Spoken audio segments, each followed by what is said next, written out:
Welcome back to On Base Live in your Bleacher Report app. I am with my homeboy, Tyler Glasnow. What up? Thanks for having me, dude. You've been good? I've been good. Yeah, get in a little. The time change sucks a little bit, but it's not bad. Yeah, tell me about when you get here. Does it take you a while to go to sleep? Yeah, I always suck at sleeping in season. I think it depends on the day, especially if I pitch. I can't sleep at all. I feel like when I got in, and with the LA time change, it takes me. I'm like up till 3:00, and I'm like the next day I'm waking up at 12:00 and my time is all off, and it takes you a little. Did it take you a little while? Yeah. Yesterday I woke up at 12:30. The bus was at 12:30. Yeah. Oh my god! So I had to get up and get going, but. Couple days I get used to it. It's not terrible. I don't have to play every day like you. So for me it's like whatever. I got to pitch once a week. So it's like if I'm tired, whatever, it doesn't matter. All right, bro. So as you know, the show is on base, but we play a game called on base, off base. So I got some, you're either in or you're out. I got a couple for you. Having a home plate at the front door as a welcome mat. Are you on base or off base on that? Personally, I'm probably off base because it's like I've heard too much baseball already. Like I'm going to go home. I'm trying to separate it. I'm trying to get that out of my mind. But I do like the idea. I think if it's like if you're really so you're on. it. I mean, I'm on base on the idea of it. I mean, I see where they're going with it. Yeah. I don't want to speak negatively on it. No, but, I feel like if you go ahead and go ahead and get you a mat. Yeah, why not? I think for me personally, just it's like the work-life separation. But I think if you're not playing baseball professionally, maybe. Yeah, I'm with you though. Idea. As me personally, no, I'm off. So okay, next thing. The battle, the beef with Drake and Kendrick. It's over with. I guess. I don't know. So the last song Kendrick came out with was crazy. And then Drake came out with something that no one really talked about it, right? I don't even know. That's what I remember looking into it the other day, and it was something on I found it on YouTube. I don't know if it's real or not, but so it was Drake just came out with something and it was pretty much over. Yeah, I mean, a lot of people have said, it's really over. Yeah, it seems that way. I don't know. I don't really get into it a whole lot. I don't either. But I just know. Not like us is like everybody's. That's what I mean. Gavin's walkout. Yeah, it's like number one on everything. Yeah. So I don't know. And I wonder too if that's number one with paid streams or if that's a natural number one. And it seems to be like a natural number one. It seemed like a natural number one, which means he had to have won. Yeah, it seems to be that way. I think if we had to come up with a verdict, I think Kendrick probably took this one. Okay, all right. All right, so the best way to ask someone to go to prom is through a professional athlete, or you get someone to do it, like a gender reveal type thing. But going to prom, do you think that's the best way? I think that's if you can get a pro athlete to do it. I'm on base with that. I think did you see? I think Harper just did something? Bryce did it. Yeah, Bryce I didn't see what it was, but it was. He came with him actually in person. That's damn. Neat. That's neat. That's crazy. She had to. If she said no, yeah, for real. Oh my gosh. This guy went all out. She had to say yes, though. How did he recruit Bryce Harper to do this? I don't know. I got to figure out how Bryce got recruited. It had to be like a mutual friend or something. It couldn't just been like a DM request, but I don't know. Would you do really something cool? Would you just, or not cool, but would you do something I would do like something that? like this. I think if I maybe kind of knew the kid or some, you know what I mean? I wouldn't just be like, hey, random dude, but I'm sure I would. I would, yeah, for sure. It's a good idea. Glass will do it. Just send him a nice DM. A little bit. All right. He's a nice guy. Okay, so and the last one, I mean, I know you've been asked or mentioned, somebody's mentioned this to you a million times, but you could be Cillian Murphy's stunt double. Yeah. We have a little bit of difference, like the height-wise. I think he's a little shorter, but I do see similarities, I guess, within the face. So you see similarities? I do see similarities. You don't see the identical. I mean, I think, that, I don't even, that one is real. I do see some similarities. Some for similarities. Sure. I see 95% of that is the same, bro. Yeah, my family would always tell me about that, too. We definitely do look alike. It's kind of crazy. Yeah, so I know he's played in a lot of movies, and he's done a lot of things. Have you ever met him, talked to him? No, never. I know that it was like an interview with him after Oppenheimer or whatever, and they mentioned like, there's like a baseball player that looks like you, and he goes, yeah, a couple people sent me that, but I've never met him or anything. I also think he's pretty like low key. I think he just goes home and chills. He's like a super famous movie star, but he's just like, I'm not trying to do all that. I'm sure if you reached out and said, hey, big bro or dad or whatever. Dad. If you said I want you to come to a game, you should do it one day. I think I'm gonna wait. I'm gonna keep it organic. Maybe we'll just randomly see each other one day or somehow. But maybe I'll reach out. However you want to do it. I threw up. It's a good idea. Okay, so I want to get to you and Meg, bro. Like I think it was while you were pitching, it was going on the broadcast, and I didn't. Yeah. Like how you guys met. Take me through the story, please. So I was rehabbing in Tampa, so like clearly kind of watching the game, kind of looking in the stands, doing like a normal rehab routine. And I was sitting next to Brett Phillips, and our camera guy was next to us, and she was sitting like close front few rows, and I was like, she kind of looks cute. And I asked Will, this is really creepy, but I was like, Will, take your crazy camera and zoom in on this girl. I just want to see if she's cute or not. And then he zoomed in, and I thought she was cute, so I wrote my number on a ball, and I gave it to a bat boy. The bat boy ran it over to her, gave it to her, and apparently she had like a family friend who had 2 tickets that couldn't go to the game, so she was going to both games that like the next day as well. And so she didn't text me or anything, and then came back the next day, wrote her number on a ball, and like came up behind the dugout and like threw it at me. And it was like, you text me, I'm not going to text you. And I was like, ooh, that's kind of nice. So I didn't think like too much of it. I was like, this is gonna be funny. Like we'll hang out once. And then we went to like dinner. I forgot where we went. The first time we went to dinner, and I was like sold. The first time I met her, she's the coolest, like most normal. We ordered appetizers, and she didn't. She just like went in there. She didn't care at all. Had no like. That she's the most. Yeah, exactly. She's like very genuine. Wasn't like nervous or weird or anything. She didn't care at all. I was like, wow, I just want to keep hanging out with this girl. And then we've been hanging out, and now we've been dating for like 2+ years. That's super cool. Yeah, bro. It was a good story. I'm glad we met like that too. Yeah, that's a great story. You said organic. You Yes, like it organic. There it is. It's organic. It gets no more organic than that. Okay, so then you were saying, as you mentioned, you were in Tampa, and then you get traded here. How did you feel when you got traded again? Like, because you were in Tampa, and it seemed like you were going to be a Ray for life. I did not think so. I thought it would have been sick. Like, hypothetically, it's a great – but I just know the market size and, like, what was happening as far as, like, contract negotiations. Like, I knew I wasn't going to be there for a while. And the last few years I was there was always rumors about me getting traded. So I had already decided in my brain, like, I'm not going to be here very long. Like, it didn't really change or, like – the way I acted or did anything, but I kind of knew for a while, like, my time here is limited. So, but then you got traded here. Yeah. Which is you're from out here. Yeah, exactly. I was stoked. Like, I kind of heard beforehand too. Our GM was like filling me in. The Rays GM was filling me in about like who was interested, and I was like, ooh, the Dodgers are interested, and I know that their trade package was like better than most. So I really wanted to come here, and then I think it was contingent off of me signing the extension. So I was very willing to like work on that. And when I got traded here, it was awesome. Did so I heard that there was like a show. The show sent you like a video what did he say? It was cool. I woke up one day and he was like, hey, like basically it's such a long time ago. I forgot. It essentially was, I hope you like sign with the Dodgers. And I want to hit a lot of home runs for you and the team and stuff like that. And he's been doing it. It's been great. He's been doing a great job. But it was awesome just for like, I think the whole mentality of, I think at that point in my career and now it's like the most important thing to me is winning. And I think him being on the team and making a video to try to get more players to win and take the deferred money, it was like, if the goal is winning, this is the team to win on. This is the team. Yeah. And it was a no-brainer for me. I'm genuinely excited when he pitches. Oh yeah, I can't wait. It'll be awesome. I'm genuinely excited because I think it's gonna be a national holiday the first day he pitches. He's already got one in LA. He might have 2 now. It's crazy. I know. He's gonna have another one. Yeah, he's nasty. So tell me about that a little bit. Having had the surgery and going through the rehab and all those type of things, like what does he have to? And what I guess you all kind of will be on the same. Yeah.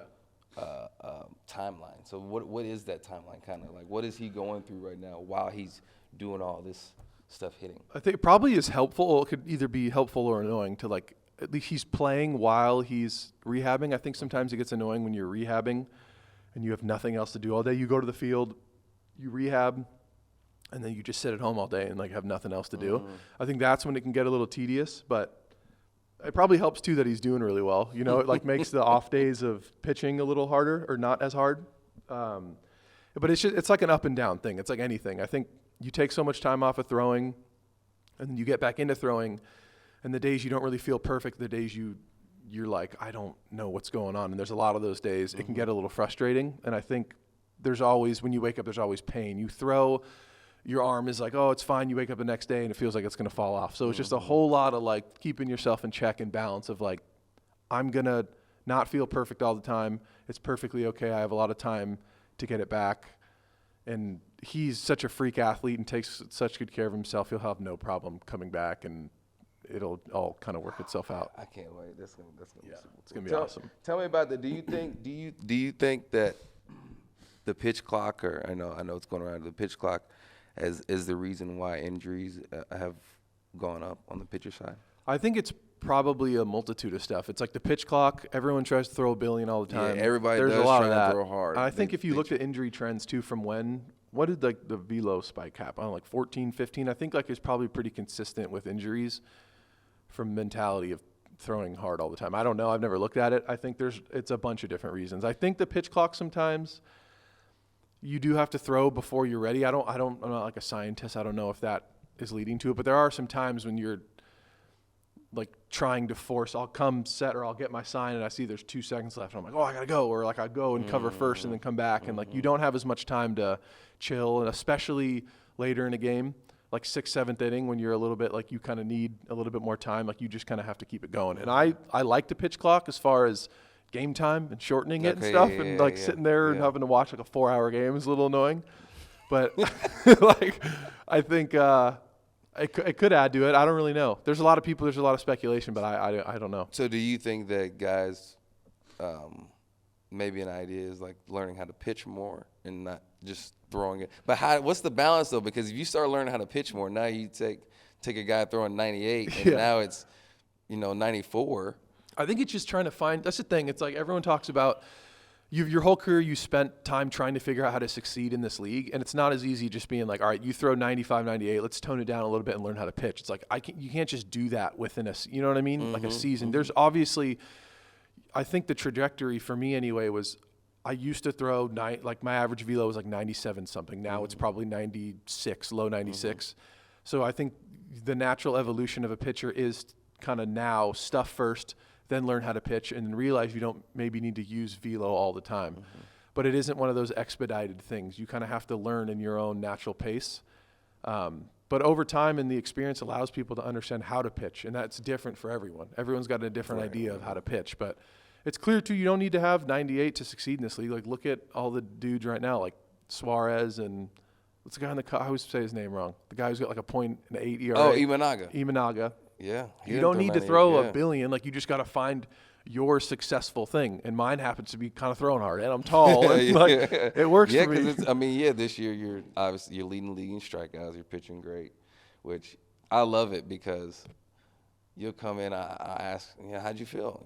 And you're just like, whatever. And then you go 7 innings, 12 punch outs, and that makes me appreciate you, dog. Yeah, I think a lot of times too, that's another, like, how you feel doesn't always dictate how you perform. And there'll be games where I'm like, I feel insanely good and I'll give up 5 runs. Like it doesn't, I feel like there has to be some sort of separation, but I think in like the start to start, there's always like phases. It's like a hitter, I'm sure. Like sometimes you feel good, you do all right. Sometimes you feel bad, and you like, it's a big wave you got to ride all year long. So and then just like a hitter, like, so I get nervous before every game, like right before the beginning. Yeah. There's right after I play catch, and then I come in to the dugout, give everybody, I give everybody the 5. Yeah.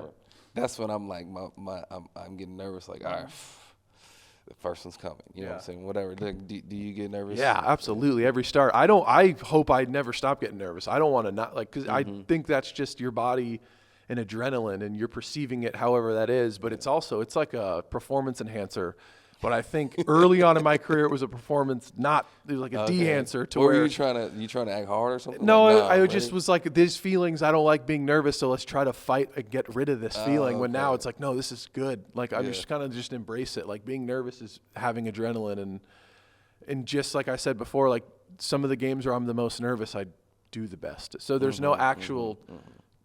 It doesn't dictate how you perform. Being nervous is just a feeling. It's just a thing. It's fake, but it's real, you know? So it's however you are with that feeling is kind of how you do. But it's funny you said that too, because I remember Miggy saying that the other day too. I always assumed pitchers were always get nervous, but I never even thought position, because you play every day. I thought it would just be like this. Oh, no. But I appreciate that. It's good to know like position players are the same way. Miggy was talking about it. A lot of dudes were. It's just how the game is. Yeah, it's the thing. I think it means we love it. You know, exactly. You care about it. Right. So what a lot of people don't know, or maybe they do know, who knows? We got drafted together in 2011. And I feel like our draft class, and I'm sure everybody could say this, I feel like our draft class was probably one of the best draft classes ever. I always say that. Yeah. But then everyone, like, it's funny you say that too, because the dude next to me on a bench would be like, I don't know, you look at 2010 or you look at 12, you look at 13. It's all you can always find a bunch of studs, but we had some really good people in our draft. Some really good dudes. And I didn't know this. You got drafted in the 5th round too. How did you find out? Like what happened? I was sleeping because I was on the West Coast, and it was like 11. I was growing. 11 at the a.m. Like early in the morning. Yeah, I guess. But then it was off season or whatever. Yeah, it was. My mom came in and woke me up and was like, "You just got drafted, first pick of the 5th round," and I was like, "Nice, cool." And you didn't care? I was stoked. But you were. I just wasn't like I cared a lot. I just wanted to. I think I wanted to sleep more than I wanted to know. And then she told me, and it was awesome, and it was crazy. I remember going to shower, and it's like a very vivid memory in my brain, just being like, "Wow, I can't believe I just got drafted." And then there was also the choice of I didn't know if I was going to go pro or go to college, so it was until I decided. It didn't really hit yet. Right. Exactly. Yeah, I know what you mean.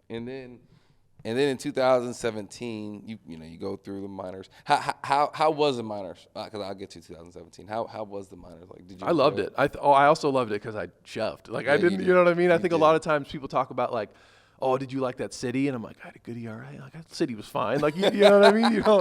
I was just so consumed with doing well and getting to the big leagues that I always did relatively well in the minor leagues. And I was 17 years old when I got drafted, so I didn't know anything else. I think if I went to college and experienced some sort of like a lot of fans and the cool atmosphere and parties or whatever college was, I might have gone into pro ball being like, this sucks. But I came like 17 years old. I'm sharing a room with like 4 dudes. I'm like, this is great. I play baseball. I didn't care at all. Like, yeah. And so, what was the best city that you enjoyed the most? All the AAA cities were sick. Like Indianapolis was really cool. You get to go to Durham, and then you get to go to Charlotte. A lot of the, cool. and then Charlotte. Some of the small towns too were fun when you're in like your first Sally League short season. Some of the going to like even quote unquote like crappy towns was fun because you're with your friends and you're like going out after games. Said you didn't know any. I was just like, this is fun. I'm on my own. Like I don't have a curfew. I don't. You know what I mean? Like I don't have any parents with me. It was fun. Like it was just a different time. So then the first time I found out who you were, I think, we were in Greenville, I believe. Yeah. And you get up there, and I think this may have been the first time I had seen anybody throwing, maybe a couple other times, throwing, 98 to 100. Oh, I didn't even know I was throwing that hard then. Okay. Yeah, you were throwing hard. So, some games I'd throw hard, and then I'd throw slow, and it was a whole. This game, you were throwing hard. And that's when I found out, like, who is this dude? And they're like, Tyler Glasnow. And I'm like, man, so the name got like etched in my head. And so I remember going into the Sally League All-Star game and meeting you guys and then playing you in the big leagues. That's when you didn't throw hard. No, yeah. That's when I faced you didn't throw hard. I'm like, this ain't this. Yeah, I little yipped out when I first got to the big leagues. Yeah. I remember the first time I met you too, it was low A. We'd always like heard about you guys, like who was good on the team. Everyone kind of knows. And then the first 2 or 3 weeks, you were the worst player in the world. And then after that 3 weeks, I think you hit like 5,000 the rest of the year. It was insane. You struggled for a little bit. That's what I was about to quit. Yeah, you were just over it or something. But I remember, and then I remember you had like no average, and then you came back to us maybe 2 months later before you got moved up, and you were leading the league in like everything. I think average and everything. I was like, what happened? I don't know what happened. Yeah, So, it was crazy. So and then in 2017, I heard there's this thing. I guess you weren't pitching great, and you went skydiving. Yeah. Usually, people like sacrifice something. Okay. And not themselves. Yeah. You know what I'm saying? It's something What else. do you mean, like a goat? What are you talking about? Yeah, it's something. Okay. Why would you do that to I just needed a switch up in my brain. I was so like consumed in my daily routine of like, I hope I play good, and then I would play like shit. And then I just was so consumed in baseball. I was like, I got to shake things up a little bit. Like, So you shook everything. I shook it all up, dude. I remember being on the flight going to Miami and being like, fuck, I booked it on the flight. I just needed to do something. Like, I needed like an adrenaline, something. Like, I don't know what it was. But there's so many things in between. No doubt. Regular day. Yeah. And skydiving. I don't know. It wasn't a good idea. I just was like, you oh, just took- okay. why not? Okay. Let's just do this. And then I did it. It kind of worked. Not really, but it was fine. Did you went with some? No, I just went alone. I was like, I'm not going to ask anyone to go skydiving. You went with me. alone skydiving. I was like, I got to shake it up. I was in like a mental rut. And I was like, what would really shake things up? Jumping out of a plane. And so You didn't run this by anybody else? No. Maybe no. So somebody had to okay this. No, I just was like, I'm doing this. We had a late game the next day, and I saw there was an opening at like 8 a.m., and I was like, money, let's do it. I just took an Uber there, and then I did it. And I knew it was relatively safe. It was like a tandem jump. I wasn't just out there jumping alone. I've always wanted to do it. Probably not the best timing, but I remember going to the field that day feeling pretty good. I still sucked that year, but maybe it helped later. So it wasn't even worth it? I mean, it was fun. I still remember it, but maybe not performance-wise. Do you plan on doing doing it again just for enjoyment? Maybe after baseball, I think. Especially now, like it's maybe too much at stake. But I think I definitely want to do it again, but maybe when baseball's over. I wonder, like, if you do a tandem jump, is this guy going to be like 5'6", 5'7"? He was a pretty small dude, but I could tell he knew what he was doing. It was some Russian guy. He's like, I skydive all the time. And he was good. He didn't fumble the landing. Nothing. Everything was good. Yeah. Good for him. Yeah. So, and then last season on the show, I had Aaron Judge. Mm-hmm. And he said the pitcher he hates facing the most is you. So now I want to ask you, who is the hitter or the couple hitters that you just absolutely hate facing? I always hated going to Boston and facing you and Xander, for sure. That was always not fun. Something about, too, like I got random ones, too. That's what it usually is. Yeah. It usually is. I feel like I remember moments. I'll give you time to think. Okay, so for some reason, and I know he has spoken on this, I have no idea why when we face Logan Webb, Logan, I truly have no idea, bro. I've seen this too, yeah. I have no idea why I just get hits. You just have a guy. That's how it is, You yeah. just have a guy. Yeah. And I'm not even saying he's my guy. I'm just saying, like, I have no idea, bro. You got good career stats off. I have good stats, and Yeah. I apologize, but I do enjoy when you pitch, bro. I do. There it is. There it is. Nice. Sorry. So I want to hear. I think historically, I'd have to look. Like I feel like the ones I remember the most, it was always against like the Blue Jays or something. I'd always just give up a bunch of runs, like on a big double. So Rowdy Tellez, like randomly, would always do pretty well against Rowdy me. Tellez. I think like memorable ones where like I feel like I threw a relatively good pitch, and then it's like 2 or 3 runs or something. But I'm trying to think, probably like him or Xander. That's good to. That's cool when you don't have anybody. You don't care who's pitching. I'm sure. Because like we all have someone in specific. Like Yeah.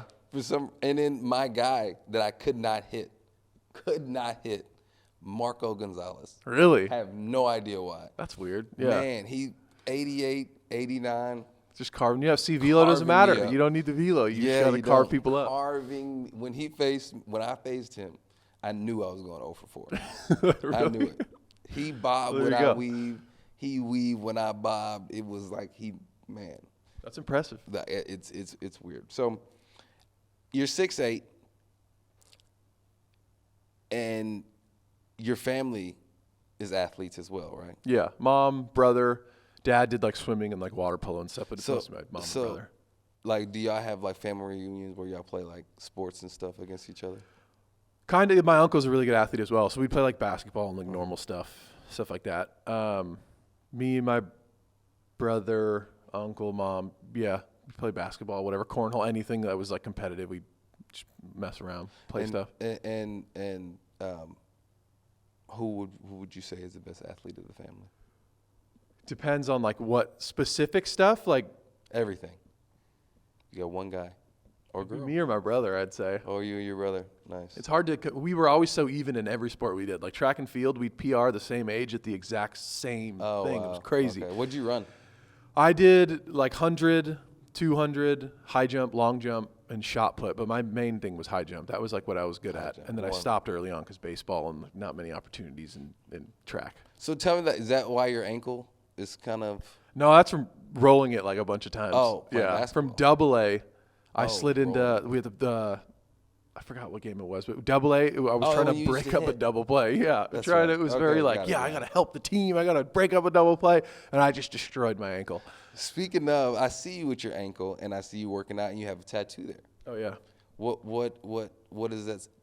All of my tattoos are just dumb, stupid things that remind me of something dumb or stupid or fun in my life. So I've been told you have a lip tattoo. Mm-hmm. Can we see? Yeah. What does it say? No juice. What does no juice mean? It's like the Lil Boosie song. It just is like, it reminds me of early pro ball. Juice. Yeah. Yeah. And I was like, I'm fucking goofy. Like, this is perfect. I got no juice. It's like a kind of like I'm like self-deprecating a little bit. Like, that's all my tattoos are just dumb, stupid. Like, did it hurt? No, none of them really hurt. I got it done in New York. All the other ones I got done New York, some in Mexico. None of them really hurt. And I was told it was gonna hurt, some but it in never Mexico? did. So some in Mexico. You're from LA. Yeah.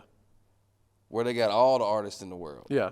Well, I didn't go into it being like I need to get a masterpiece of a tattoo. It was more about like, all right, I'm on a trip with my friends in Mexico, and like to commemorate this, like let's just get some dumbass tattoo, like kind of something like that. And did any of them get infected? Nah, nothing like that. Just put some stuff on it. Nothing ever like healed pretty quick.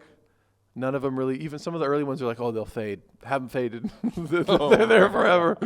But I like it. It reminds me of like fun times. So how many tattoos do you have? 1, 2, 3, 4. 4 tattoos. Yeah. And they all the same as no juice. But yeah, different. just dumb. I have like an ODB tattoo on the bottom of my foot. I got a baby giraffe because that's my nickname on my ankle. I got a little island dude from like just because that's what I like to do and stuff in the off season, and then I got the lip tattoo. Wow. Okay, there it is. So, you mentioned you enjoy basketball. Mm-hmm. Have you watched any of the NBA playoffs? Not a ton. Like in spurts, I'll watch. I don't like sit down and watch the whole game, but if like we get back in time, get back and watch? No, I said them watch it on the bus, but I got back. It was. So you don't really have like who you think is going to win? Not really. No, I got people I like Anthony Edwards and stuff, just people I like to watch play, but nothing. I'm not like too attached to a team or anything like that. I love the Lakers, but they're not playing right now. Yeah, they're not. I'm going to give my take. I think I'm a basketball guy, and, I watch when we can. And I didn't see the Mavs winning 2. In Minnesota, and so I think with them winning 2, man, I had the Timberwolves coming out against the Mavs, and so now that they're down 2, we'll see what them boys are talking about. But I had the Timberwolves coming there, and then Boston coming out of the other side. Boston being in Boston while they're good, because I got to see them boys. Probably crazy. Yeah, that's like, what do you think the number 1 sport in Boston is? That's kind of a hard one. Because it's the Patriots and it's like all this. Oh, man. Basketball in Boston, though, I feel like is like a cult. Yeah. It's crazy. I guess all sports are. Yeah, because hockey is Yeah, too. That's true. That's a hard question, actually. That's a really hard question. I feel like when you're in Boston and it's really like New England versus the world. Yeah. Like if you're either with us or you're not. And so being in there, I just became a Celtic fan, a Bruin fan, a Patriot fan. And you just, when they won, you won, Yeah. And so it was, and then leaving Boston, you kind of don't have that feeling, the same feeling anymore, especially because I have a new home. So it's just completely different, right? But being in Boston was super cool, and so I would probably say because I was there when Brady was there. Oh yeah, Probably Football. the Patriots. yeah, that makes sense. Probably I hope the the Patriots. Celtics win. They need one. That's the best team by far. I think They got to get it. They're nice. Jaylen Brown and Tatum, and they're really good. But their whole team is good. Drew Holiday. I mean, all those guys are really good. So we're professional athletes too. We're the Dodgers. We're professional athletes too. Mm-hmm. Who would you make your starting five For basketball? for basketball on the Oh, Dodgers? damn. On the Dodgers. On the Not Dodgers? yeah, on the Dodgers. So it knocks it down a little more. In no particular position, I'm just going to go top 5. I'm going to go you, Mookie. I'm the same person. Did you? Oh, shit. Sorry. Yeah. Shohei, Mookie. Okay, show. I want Okay. 2 you to start. Shohei, No, Mookie. Okay. Hayward. Uh-huh. I'm throwing me in there. Yeah, absolutely. And then I'm going to offend a couple people here if I don't choose them. I'm trying to think. Yeah, you're gonna offend. There's a lot of people you're gonna offend. Maybe like Outman probably. Or Bobby. Someone like That's that. 6. No, yeah, well, like either there. I'll have an alternate. Alvin, Bobby. Okay, so look, that's you, Duncan. Oh, yeah. Can you still do that? Yeah. That wasn't even that long ago, huh? No, that wasn't that bad. So I used to could do that. You probably can still do it. You I just got to pr- get I- in shape for I it. probably still could, but man, just doing all that jumping, that seemed like it hurts. It's not really. I feel, especially like a pitcher and stuff too. I feel like the training, there's a phase of it in the off season that's like jumps and like stability and stuff. So it's like you're already ready and warmed up You might and as well ready. do You're it like, then. come on. It's I may see if Yeah. I can do it. I may Yeah. see if I can video. You can still do it. again. Okay, so bro, we got some fan questions. You wanna hear some questions Sure. from the fans? Okay. Glass, who do you think is the funniest in the room? Not in the room, in the locker room. I'm sorry. Probably Kike. I think he adds the most. I think Kike takes the cake on Yeah, that. He's funny all day, every day, during the game. you know, Always. on the I field. appreciate it too because it's consistent. It doesn't matter. It's always whether he's being playing Kike. it or not. Exactly. Yeah. Kike, because it's funny because like we'll just be in the locker room and Freddie says, "Kike, entertain us." Yeah, he will. He loves And it. he does He it. loves every- it. Yeah, he loves it. So it's I would definitely go with Kike. Okay, who would, since you have no juice, Lil Boosie, who would be your top 5 favorite rappers? I'm gonna go. I like a lot of the old. It reminds me of like high school and stuff. I love like Nas and Big L, Big L. Bone Thugs. What I don't know Big L. He's a New York rapper. Like he's You got any Good. songs about Big L? there's a ton. Okay. MVP used to be my walkout. Nas, Big L. Graveyard. Who Nas, else? Big L. I like Bone Thugs a lot. I like Wu-Tang a lot. And then I'd go, is this just rap or is this everything? We went top 5 rap. Top rap? Yeah, we'll go rap. And then, Got one more. yeah. Like Outkast is good. I'm trying to think of the last 5. Outkast. Something like that. Yeah. Okay. I'd go top 5 there. So like no Jay-Z, Eminem. I don't know if I throw it in the top. I think if I'm going to like play something on my phone, I would go those 5 first. Eminem is amazing. Jay-Z's great. Or like I would put like Biggie and Tupac somewhere in there as Yeah. well. But it's I don't know how to. But like, they sprinkle weren't them in there. So like No. I think that like those I feel like because I listen to a bunch of stuff. I listen to like a lot of alternative and like Tame Impala and those type of bands I really like. And reggae and stuff I listen to a lot. But if I am going to listen to rap, I'd probably listen to those 5. It's just like a particular mood I'm trying to find if I'm like lifting or something. Okay. I don't even. That wasn't even remotely close to where I was going with the top 5. like old stuff. I was trying to mentally be with you, and I couldn't at all. So being in Pittsburgh at the beginning of your career, and you seen what Paul Skenes is doing. What advice is there any advice you may give him as he goes? No. He's going Just crazy keep doing what you're doing. He's doing fine. Yeah, I don't he's think he going needs my crazy, advice. dog. Especially me in Pittsburgh, too. I was not the one to dish out advice. I was like, I needed advice. So he's figured it out. He's very confident. He's got 3 insanely good pitches. Mm-hmm. Clearly a good work ethic. So, no, he's fine. There's no advice really to give a man that's... No. He's killing it everywhere. Like, I mean, you can't... On and off the field, he's doing great. Yeah. So I'm sure when you were younger, right, your routine was your regular routine, your 5-day routine was different, and now you're on a 6-day routine. Can you take me like through your routine, the couple days, and then your game day routine? I want to go through both. So yeah, it has been 1 or 2 extra days this year. I think we should have so many starters and all the off days mixed in. But I'll go post day. I do nothing. I don't throw. I just do like a mobility circuit with BMAC, and then I'll go some like manual therapy if I need it.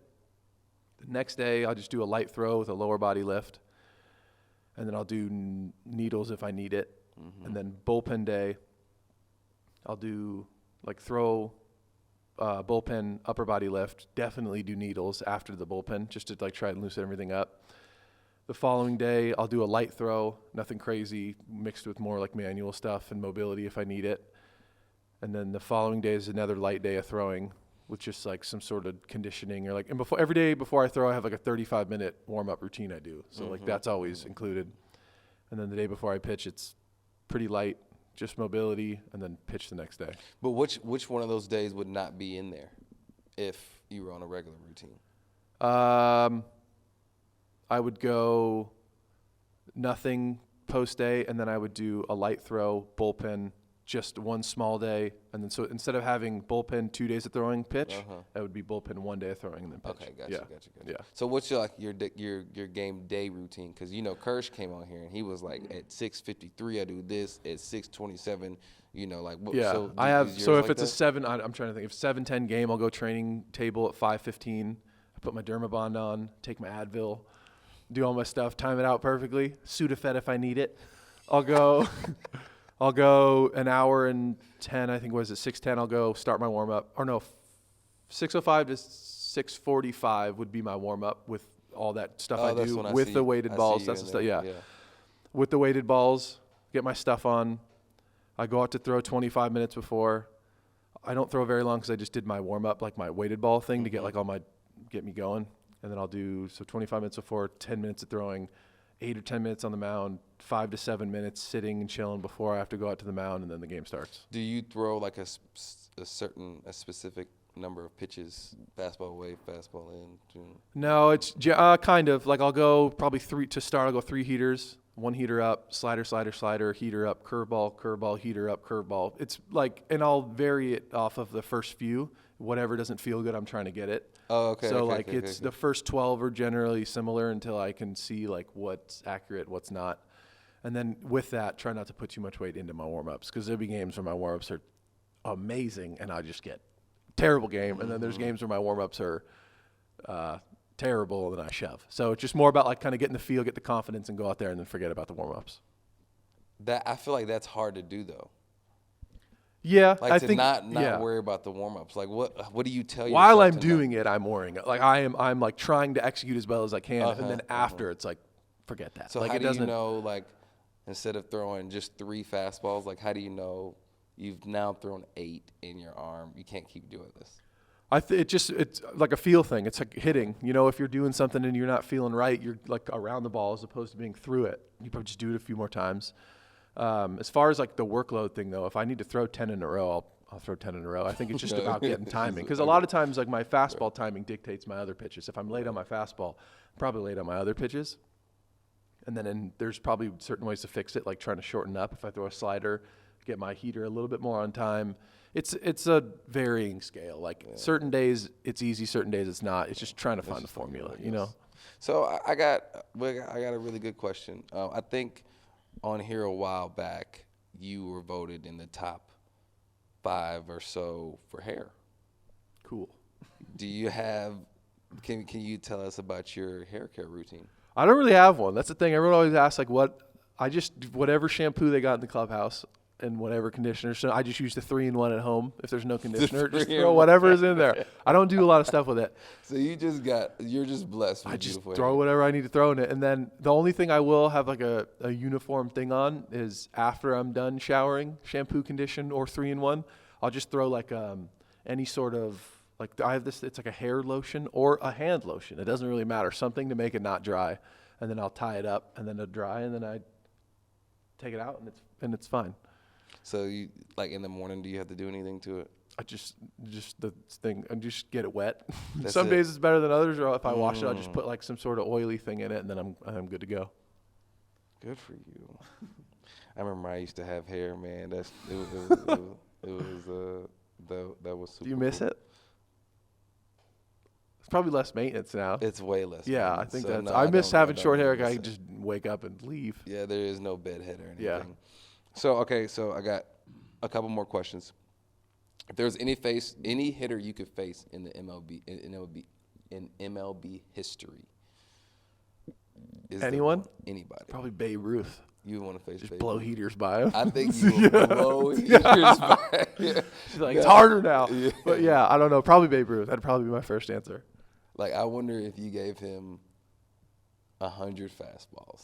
He'd probably be able to like figure it out. I think he'd figure it out. And it's all about the time. Like back then, no one was playing year round. They were doing stuff all the time. And then they'd go Yeah. play baseball when the season. So like if he was in today's game, I'm sure he'd still be a amazing player. If he could go all year round. If he could, but at the beginning of the season, you would just be absolutely blowing heaters by him. There's no way he's ever seen that before. Probably not. I know some people might have thrown hard, but from the video, from what I can tell, I don't know how hard they were I throwing. don't know how hard it was either. Okay, last question. What was it like when you heard Shohei was signing with the Dodgers? Like, where were you at when that kind of happened? And I want to hear your perspective on that from watching like, it every day. So for me, I knew I was going to get traded, and I knew that they were a potential option. So when he signed there, I was like, that's kind of cool. It would be even cooler if I went to the Dodgers now. Mm-hmm. From an outside perspective, I guess what I was thinking of was like he had played for the Angels. Maybe he'd played in LA and been like, I really like it here. Probably heard really good things about the organization because I feel like most people ask around and everyone says good things about the Dodgers. I think more just for the game. Like that's the market to like put him in. They're like a New York team. I think overall for the game, I was like, this is amazing. He's there it's a crazy amount of money, however many years, 10 years. This is amazing. It's like a huge demographic of a bunch of different people, huge international market. Like this is great for MLB. That's probably the first thing I thought. Mm-hmm.